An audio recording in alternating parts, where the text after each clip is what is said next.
aqui e estou muito orgulhosa por o tema que eu apresentei ter atraído uma sala tão cheia e espero que corresponda às expectativas.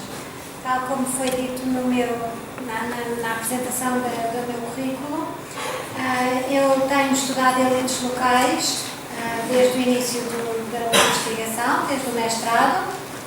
Comecei por estudar as elites de Avis, na transição da República para da monarquia para a Primeira República e depois para o período do Estado Novo, e fiz uma descrição do que é que significavam as elites locais alentejanas. Seguidamente para o doutoramento, estudei a transição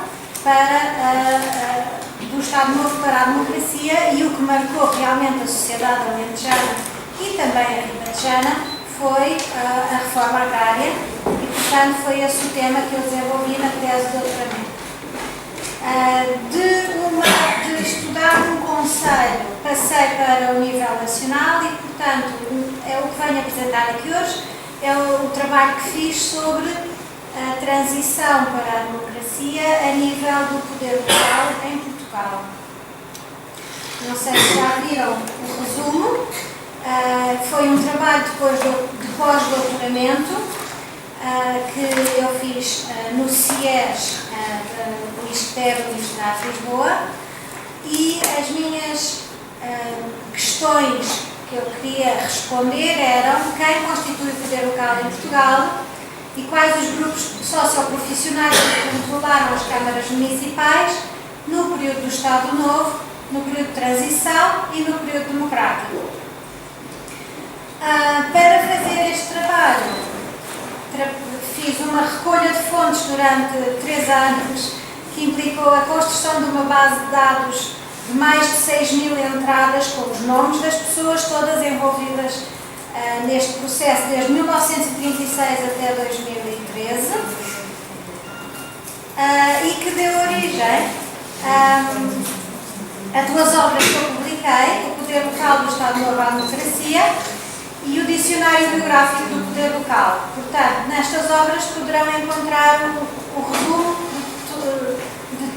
do que significou ser Presidente da Câmara e Governador Civil durante todo este período, além das listas dos nomes e as biografias dos que eu consegui. É claro que eu não consegui arranjar as biografias de todos, alguns não consegui fontes, mas para alguns consegui biografias bastante completas.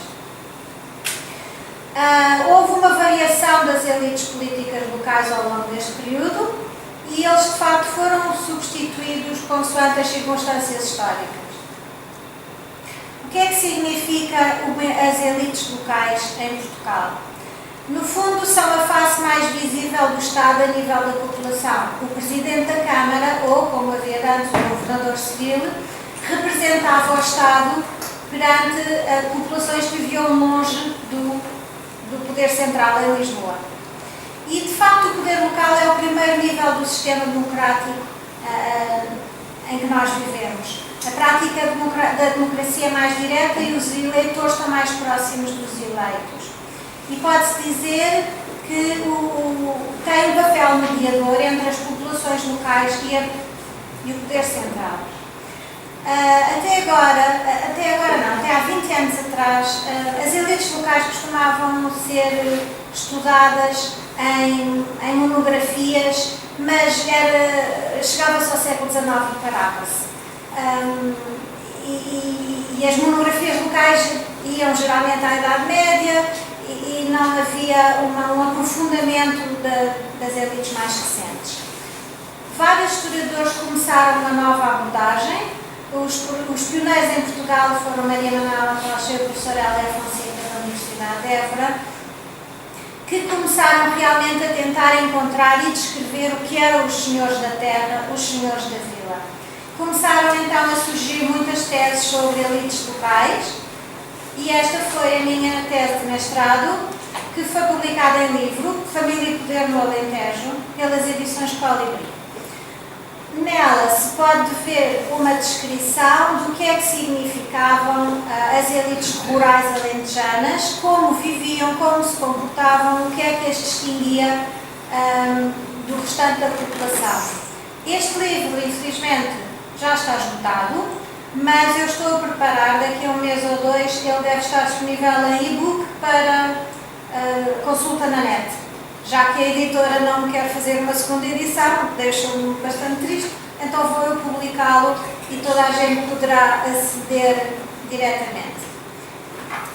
Este foi o livro que eu publiquei a partir da tese de doutoramento sobre a reforma agrária.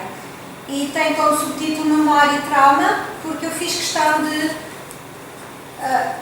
além das fontes legislativas e institucionais que me permitiram descrever o processo formalmente, eu também fiz uma recolha de memória oral muito aprofundada aos intervenientes no processo, que ainda estavam vivos.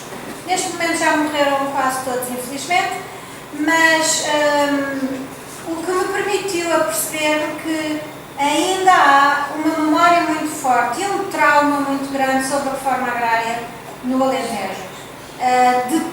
Por parte de todos os intervenientes, não só dos que foram ocupados, mas dos ocupantes também, que se sentiram defraudados e sentiram que afinal em nada beneficiaram com o que fizeram. Portanto, foi uma abordagem académica que inclui as fontes tradicionais, fontes escritas, etc., mas que também inclui as fontes orais, que enriqueceram bastante e que penso que poderá ser muito interessante para as pessoas mais antigas e às novas gerações perceberem o que é que significou a reforma agrária no Alentejo naquele período. Eu fiz aqui um apontamento mais académico sobre quem tiver interesse em estudar elites em Portugal e quiser estudar as elites centrais, isto é, membros do governo, pessoas que trabalharam como deputados, etc. Há uma obra de Maria Filomena Mónica sobre estes temas, que suponho que tenham aqui na biblioteca, porque foi uma obra muito importante, o Dicionário Biográfico Parlamentar. Quem quiser estudar elites centrais também tem as obras do Sr. Professor António Costa Pinto. Quem quiser estudar deputados, apresento aqui estas obras, mas vamos avançar, que se calhar não é tão importante. Como eu já disse, estes foram os meus objetivos da investigação. O que eu pretendi apurar foi quem foram os presidentes da Câmara e governadores civis, quem de facto constituiu o poder local em Portugal. Depois de descobrir quem eram as pessoas e como é que se caracterizava o grupo, eu tentei encontrar qual foi o impacto da transição para a democracia nas carreiras e nos percursos de vida das elites locais. E provar que houve realmente substituição das elites com a mudança de regime. Como eu disse, fiz uma base de dados de mais de 6.000 entradas e teve como resultado 5.419 indivíduos ocuparam os cargos de Presidente da Câmara e Governador civil entre 1936 e 2013. Publiquei então esta obra que está em e-book na net, fácil de aceder, e isto prende-se com o facto de, neste momento, é muito difícil publicar em Portugal. As editoras estão num estado muito com grandes dificuldades económicas e não têm grande interesse em investir em novos livros que não sejam muito comerciais e que não se vendam nos supermercados. E, de facto, uma investigação séria na área da história não é comercial e as editoras não têm muito interesse, portanto, o que eu fiz foi agarrei nos elementos todos que tinham e publiquei em e-book e está acessível para toda a gente. Este é o segundo e-book com o tal Dicionário Biográfico do Poder Local. Se quiserem folhear esta obra, também encontrarão por ordem alfabética todos os presidentes e as biografias possíveis que eu consegui escrever sobre os presidentes e governadores civis. Portanto, eu analisei estes conselhos, que neste momento são 308. Na minha base de dados tentei preencher todas estas categorias que aqui apresento. Ao preencher estas categorias todas, eu consegui construir uma biografia da pessoa em causa. Mas também não vou aborrecer-vos com esta parte técnica do meu trabalho. Depois de saber as profissões das pessoas em causa, elas foram agrupadas nestas categorias mais amplas. E realmente, como já dissemos, o objetivo era de fazer a caracterização do grupo em causa, tentar encontrar diferenças e semelhanças regionais. Por exemplo, o que era ser um presidente da Câmara no Norte era bastante diferente do Sul, no litoral ou no interior. Depois também tentei detectar mobilidades políticas e territoriais. Usei fontes muito variadas, a começar pelos arquivos distritais, arquivos municipais, anuários comerciais, fontes locais. Se tivesse existido um centro destes há uns anos atrás, quando eu fiz esta pesquisa, se calhar teria cá vindo também, para tentar encontrar quem eram as pessoas. Também consultei arquivos de casas agrícolas ou industriais, especialmente no Alentejo, onde eu tive acesso a estes arquivos, que aprendi imenso, porque, por exemplo, tentei perceber o que é que significava ser um dono de uma casa agrícola, que tipo de pessoal empregavam, a sua contribuição para a mão de obra do Conselho, se ocupavam pessoal permanente ou se ocupavam pessoal temporário, o que é que tudo isso significava para a economia do Conselho.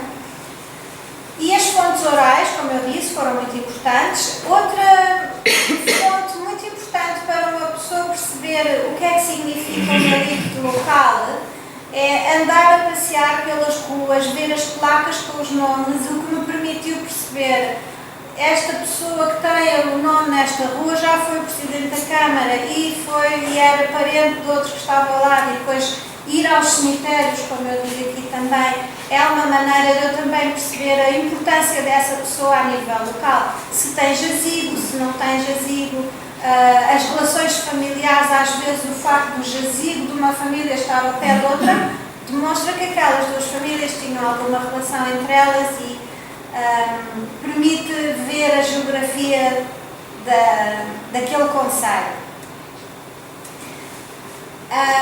Tenho um problema grave com os sites das câmaras municipais, por exemplo. Acho que elas todas deveriam ter os currículos dos seus presidentes disponíveis para eu ir consultar, eu e outras pessoas interessadas, não é? Algumas têm, outras não, e isso acho que eu vou tentar o mais possível sensibilizar as câmaras para a necessidade de terem os currículos dos seus presidentes.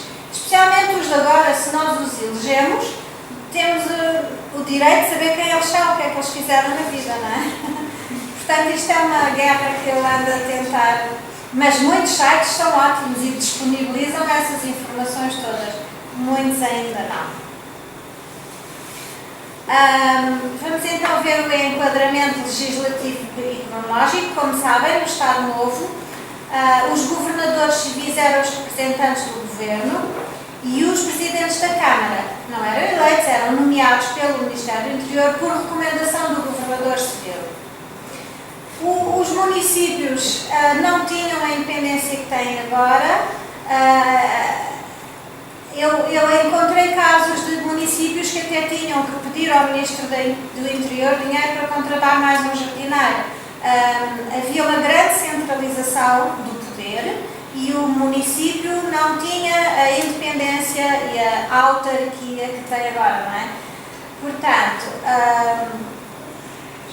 o que implicava que ser o Presidente da Câmara não dava o poder que se tem agora e era um cargo que nem sequer era muito apetecível. para já nem sequer era remunerado, o Presidente da Câmara não ganhava dinheiro com isso e a maior parte das vezes o Presidente da Câmara nem queria completar o mandato, porque era um cargo que só lhe dava trabalho e pouco interesse. Na transição para a democracia, os objetivos dos primeiros legisladores foram, de facto, uma descentralização administrativa, dar mais poderes às regiões, aos municípios, reforço do poder local e o alargamento dos direitos e das oportunidades dos cidadãos. Ora, o que é que aconteceu na altura da transição para a democracia? Para já, toda a gente sabe que o Presidente da República, o Governo, a Assembleia Nacional, os governadores fixos foram imediatamente demitidos no próprio dia 25 de abril de 74. Os presidentes da Câmara não foram imediatos. Começaram a ser publicadas portarias, mas um a um. Portanto, os presidentes da Câmara foram sendo demitidos pessoalmente. Alguns pediram a exoneração e em 18 de junho acabaram-se todos os cortes administrativos locais e foram nomeadas comissões administrativas em cada Câmara. O que eu argumento aqui no meu trabalho é que pela primeira vez as populações organizaram-se e assumiram o poder político espontaneamente. Isto é, sem dúvida a nossa revolução foi uma revolução de cima para baixo, em todos os seus aspectos, menos no poder local, em que foram as pessoas que se autopropuseram e chegaram às câmaras e disseram: eu quero participar no processo. Quando eu digo isto é porque quase todas as leis foram emitidas a nível nacional, os governos foram constituídos por novas elites, mas nas câmaras foram mesmo as pessoas do povo que resolveram assumir a gestão municipal. E durante 2 anos foi realmente isso que aconteceu nas câmaras. Houve praticamente a substituição total das elites, apenas 6 presidentes da Câmara antigos assumiram as novas comissões administrativas. Foi uma transição quase sempre pacífica. Houve alguns casos de violência física e expulsão de antigos presidentes de Câmara, alguns no Alentejo. Mas, na maior parte dos casos, foi uma transição pacífica. Saliento aqui que foi pela primeira vez que mulheres assumiram presidências de Câmara. Neste caso ainda não eram presidências de Câmara, eram presidentes da Comissão Administrativa, mas foi a primeira vez que mulheres tiveram acesso a este tipo de cargo. As portarias que nomearam estas comissões foram muito úteis para mim, porque referiam o nome do presidente e de todos os vogais, o nome e as profissões, o que me permitiu um retrato do que é que significaram estas comissões administrativas logo no início. O caso de Santarém, já que eu vim aqui, resolvi também falar sobre isto. O último presidente nomeado pelo Estado Novo tinha sido um senhor chamado João Marcelino de Almeida Noronha Azevedo, que já tinha vindo da Azabuja. A comissão administrativa foi presidida pelo farmacêutico Francisco Pereira Viegas, que depois foi eleito vereador pela APU, Partido Comunista, em 1979. E temos aqui a lista dos vogais da Comissão Administrativa que eu escrevi aqui, tenho a certeza que a maior parte dos senhores os conhece. E realmente, como eu disse, foi muito importante eu ter acesso a esta fonte, porque me mostrou as profissões destas pessoas. E não há dúvida que assumiram o poder de pessoas que nunca antes tinham participado no poder local, nem pensariam nunca, porque o regime anterior não o permitiria. Estas características dos membros das comissões administrativas realmente foram inovadoras. Foi introduzida uma maior variedade nos grupos profissionais e houve um alargamento nítido e intencional do grupo sociológico das elites locais. E uma grande promiscuidade entre as categorias profissionais. Por exemplo, uma mesma comissão administrativa podia ter uma empregada de escritório, um operário corticeiro, um eletricista, um advogado, empregado bancário. Portanto, realmente houve uma diversificação enorme do que era pertencer à Câmara Municipal naquela fase. Aqui é uma abordagem estatística dos grupos profissionais dos presidentes das comissões administrativas e os presidentes continuaram a pertencer ao grupo dos especialistas das profissões intelectuais e científicas, mas houve uma enorme diversificação dos grupos socioprofissionais. Realizaram-se então as primeiras eleições autárquicas em 12 de dezembro de 76 e começaram as eleições regulares com partidos políticos e o objetivo da introdução dos partidos políticos foi realmente tentar que as pessoas tivessem hábitos de representação política. Foram uma escola para a aprendizagem da democracia a nível local. Realmente as pessoas não sabiam o que é que significava votar e foi a partir de 76 que começaram a perceber que se exprimiam a partir dos partidos. E os partidos é que eram o meio de acesso à representação política. Quanto aos governadores civis, 402 indivíduos exerceram esse cargo entre 1936 e 2011, quando o cargo foi extinto. Quem eram eles? Não, isto são as durações dos mandatos. Tinham mandatos com uma média de 4 anos,3 no período do Estado Novo e depois no período a partir de 1974 a média baixou para 2 anos,88. Este abaixamento da média também revela a menor importância do governador civil depois do 25 de Abril, que perdeu realmente a sua importância. Quem eram os governadores civis durante o Estado Novo? Maioritariamente também especialistas de profissões intelectuais e científicas e uma grande expressão de oficiais das Forças Armadas. No período democrático, os governadores civis também diversificaram. Os oficiais das Forças Armadas baixaram bastante a sua representação e houve uma subida dos professores e dos quadros superiores e dirigentes da administração pública. As suas habilitações eram maioritariamente acima da licenciatura e continuaram depois no período democrático. E esta é a sua média de idades, que eram um bocadinho mais novos no período do Estado Novo, 45 anos, e depois passou a 48 no período democrático. Se calhar eu vou avançar um bocadinho, porque queria só salientar a questão da duração dos mandatos.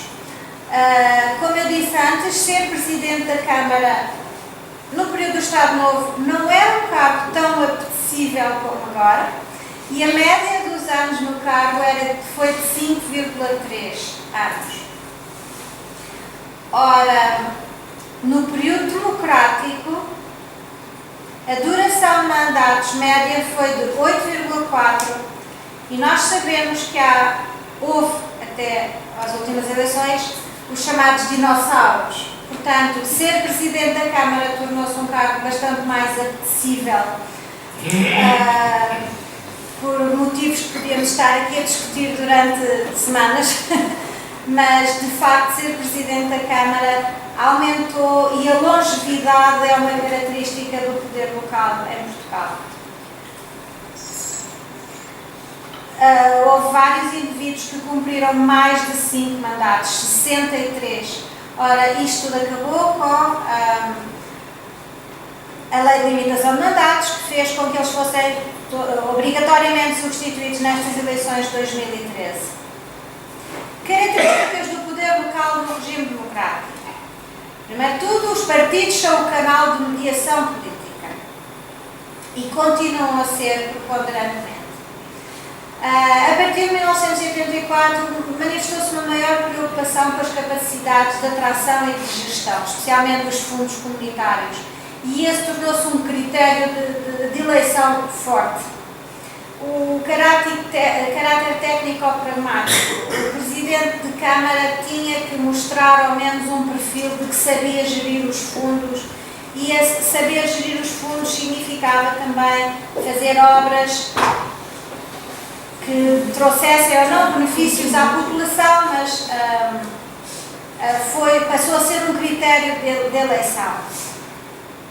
Outra característica que não existia no período do Estado Novo é a carreira política ser complementada por outros cargos.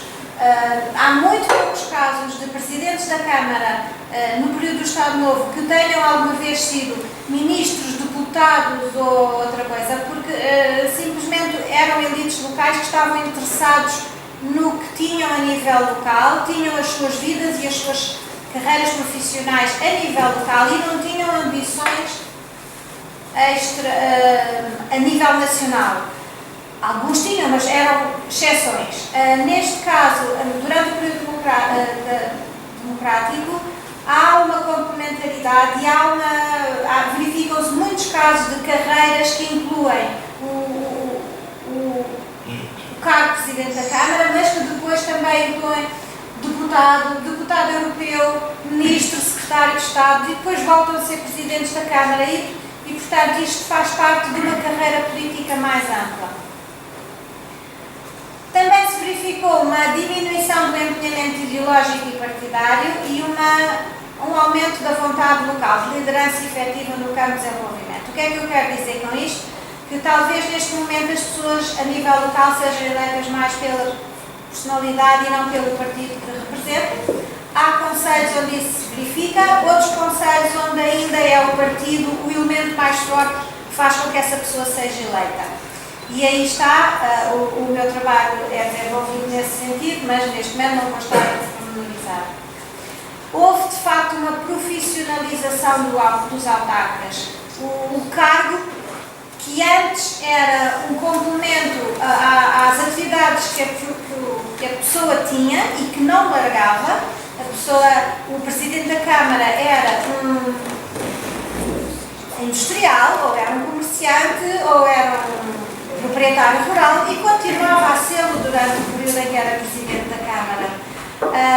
Neste momento, o Presidente da Câmara passou a ter o cargo como emprego e larga a sua profissão. Isto pode-se dizer que tem vantagens ou desvantagens. Primeiro, pode-se considerar uma vantagem o facto do Presidente da Câmara agora poder abandonar as suas atividades. O que permitiu também o acesso ao cargo a outras pessoas de outras atividades, mas outras pessoas podem considerar que isto não é, que é negativo e é uma questão que se pode discutir. Outras características é a tal longevidade. Realmente houve autarcas que estiveram muito tempo no cargo. Será que esta questão já está resolvida com a lei de limitação dos mandatos? É a questão que eu coloco. 63% dos presidentes eleitos em 2013 são novos. Mas serão realmente novos? Terão características e comportamentos novos? ou vão continuar a ter as mesmas características dos presidentes que eles vieram substituir. Portanto, vamos então fazer a comparação entre os presidentes da Câmara em 73, no período do Estado Novo e agora. Enquanto no Estado Novo os grupos profissionais predominantes eram os especialistas das profissões intelectuais e científicas e os oficiais das Forças Armadas e já alguns professores, mas apenas 14%. No período democrático, vê-se um maior alargamento do espectro socioprofissional dos presidentes da Câmara, um grande aumento dos professores,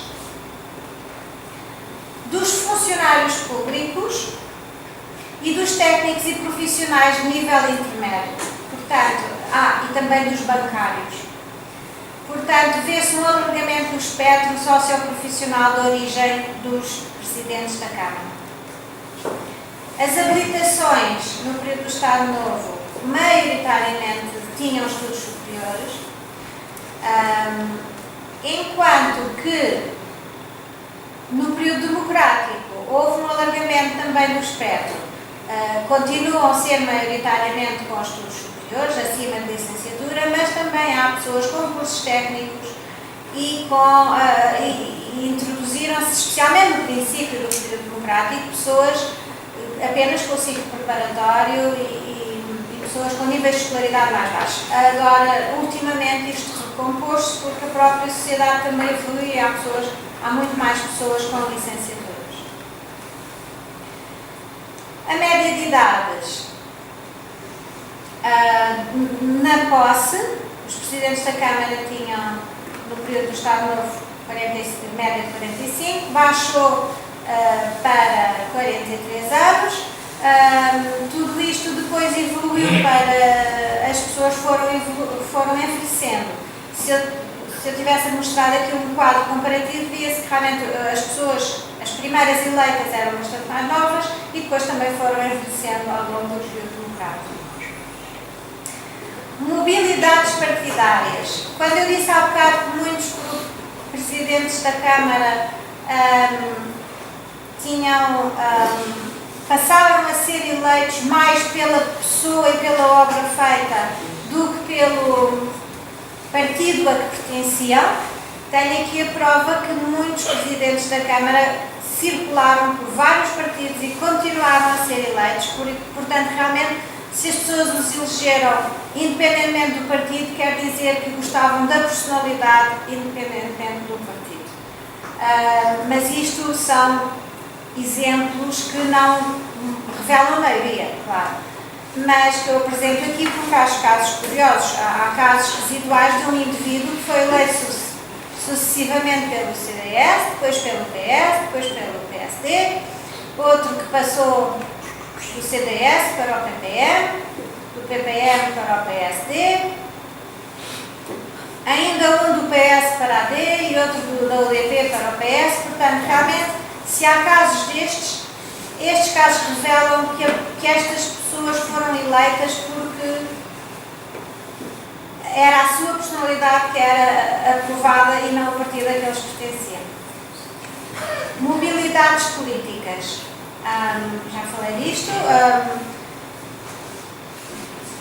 No Estado Novo não havia grande mobilidade política entre presidentes da Câmara e outros níveis do governo central. Mas no período democrático, sim, houve muitos presidentes da Câmara que tinham sido deputados ou depois foram deputados ou que foram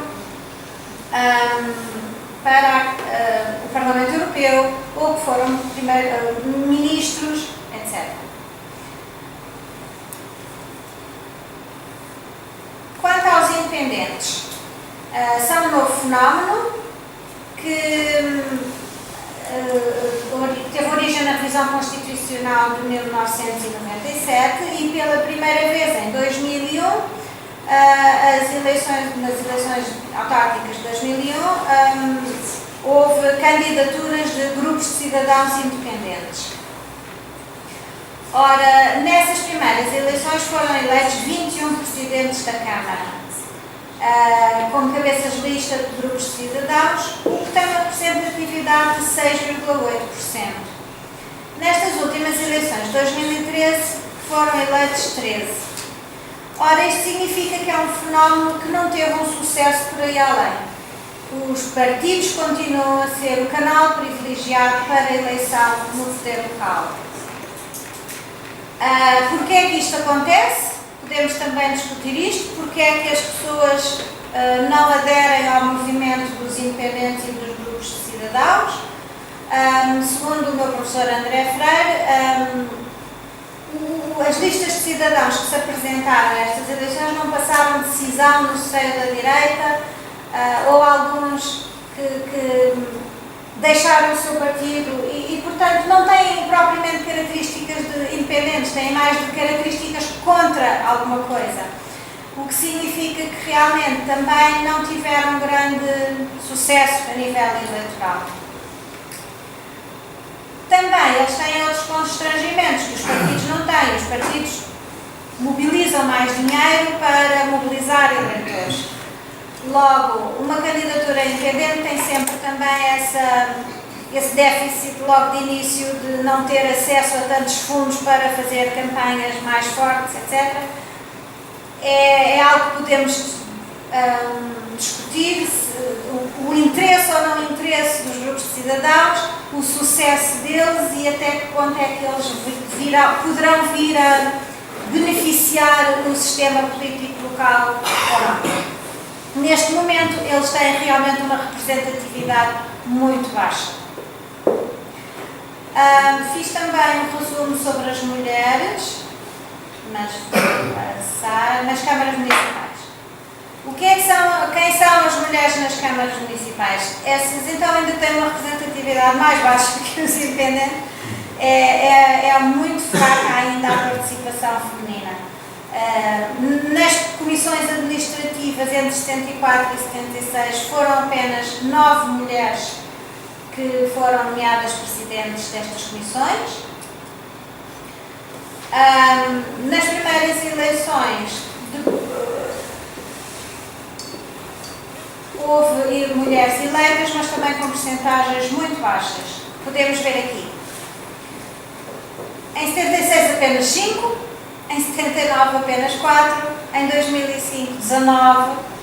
Portanto, podemos ver, por acaso eu ainda não incluí aqui as estatísticas para as eleições seguintes, mas podemos ver que a presença feminina nas câmaras municipais continua também a ser muito baixa. E quais são os partidos políticos? O PCP e o PS, cada um com 9, o PSD com 12. Mas isto, nas câmaras, é apenas um retrato do que se passa a nível nacional e a nível europeu e a nível da representatividade das mulheres em geral, em todos os níveis de poder em Portugal. Conclusões. Confirma-se a quase total substituição das elites do Estado Novo por novos indivíduos, diversificação das categorias profissionais, introdução de novas categorias profissionais, sem, no entanto, se perder o predomínio do grupo dos especialistas das profissões intelectuais e científicas com altos níveis de escolaridade. E houve, de facto, entre o período do Estado Novo e o período democrático, uma recomposição social das câmaras e das características dos presidentes. Apresento aqui então uma bibliografia resumida com as obras que eu publiquei sobre o tema e realmente, se tiverem interesse em ver o desenvolvimento deste trabalho, os e-books estão disponíveis e são acessíveis pela net. E muito obrigada pela atenção e espero que tenham ficado esclarecidos, e se quiserem discutir estas propostas que eu lancei sobre independentes, sobre participação feminina, etc., vou gostar muito de discutir estas questões. Obrigada.